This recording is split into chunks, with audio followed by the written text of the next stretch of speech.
হাতেৰে নহয় দুই ভৰিৰে লিখে তেওঁ ভৰিৰে লিখা গুট গুট আখৰবোৰে আপোনাক ক'ব জীৱন বাটৰ বহু কথা।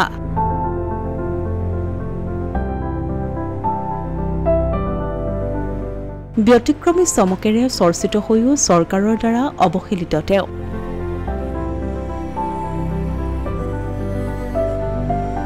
হৃদয় যদি পবিত্ৰ হয়, অন্তৰত যদি অদম্য সাহস আৰু যিকোনো কৰ্মৰ প্ৰতি দুৰ্বাৰ প্ৰেম থাকে, তেন্তে শাৰীৰিক প্ৰতিবন্ধকতা কেতিয়াও জীৱনৰ অন্তৰায় হ'ব নোৱাৰে।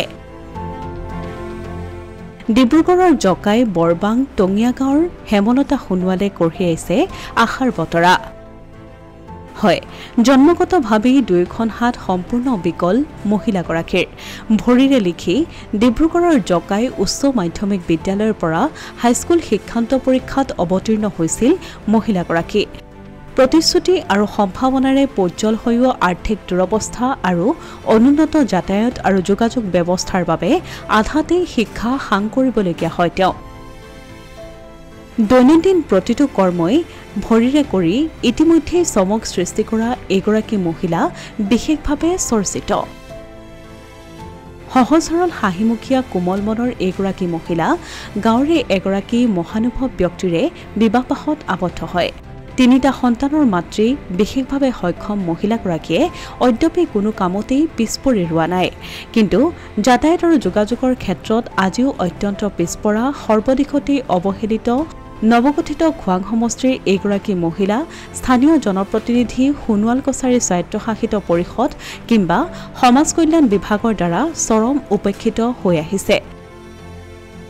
বিশেষভাৱে সক্ষম লোকলৈ আগবঢ়োৱা মাননীও ৰহস্যজনকভাৱে তেওঁৰ কৰ্তন কৰা হ'ল। শেহতীয়াকৈ কেৱল অৰুণোদয় আঁচনিত নাম অন্তৰ্ভুক্ত হৈছে মহিলাগৰাকীৰ। বিশেষভাৱে সক্ষম ব্যক্তিলৈ আগবঢ়োৱা চৰকাৰী বহু অভিলাষী আঁচনিয়ে ভিতৰুৱা গ্ৰামাঞ্চলৰ এইসকল প্ৰকৃত হিতাধিকাৰীক ঢুকি নোপোৱাটো চৰকাৰী আঁচনিৰ ফোপোলা স্বৰূপটোকে পুনৰ লজ্জাজনক ৰূপত উদঙাই দেখুৱাইছে। মুখ্যমন্ত্ৰীৰ পৰা কিছু আন্তৰিকতাপূৰ্ণ সহযোগিতা আশা কৰিছে মহিলাগৰাকীয়ে। সুবিধা মানে মই বিকলাংগতে দি আছিলে, সেইটো কাট খাই গ'ল, এতিয়া অৰুণোদয় পাইছোঁ। মানে স্কুলত সৰুতে আমাৰ বাই এজনী আছিলে, বাই আৰু বৌপাই প্ৰত্যেক দাদাহঁত আছিলে। সিহঁতি চাই থাকোঁতে মানে মই এনেই বহি কেনে ভৰিত কলমডাল লগাই কেনে তেনেকৈ মই পঢ়িছিলোঁ। তাৰ স্কুলত আৰু বহা বেঞ্চত মই তেনেকৈ লিখিছিলোঁ। পইচাটোৰ কাৰণে মই কি ক'ম আৰু ক'তনো আমাৰবোৰ বিচাৰি পাব এতিয়া তেখেতে। মেট্ৰিক এনেকৈ আপুনি ভৰিয়ে লিখি মেলি ভৰিয়ে লিখিছিলোঁ। ইয়াত মই মানে ঘৰখনত চবেই কৰিব পাৰোঁ। চোতাল সাৰোঁ, ঘৰ মুচোঁ, ভাত বনাওঁ, কাঁহী বাতি ধোওঁ, কাপোৰ চাপোৰ চব মই নিজে ধুব পাৰোঁ। ঘৰ ধান মাৰিব লাগে ধান মাৰোঁ, চব মই ভৰিয়ে কৰোঁ, হাতেও কৰোঁ। অসমীয়া প্ৰতিদিন ডিজিটেল সংবাদ বৰবৰুৱা।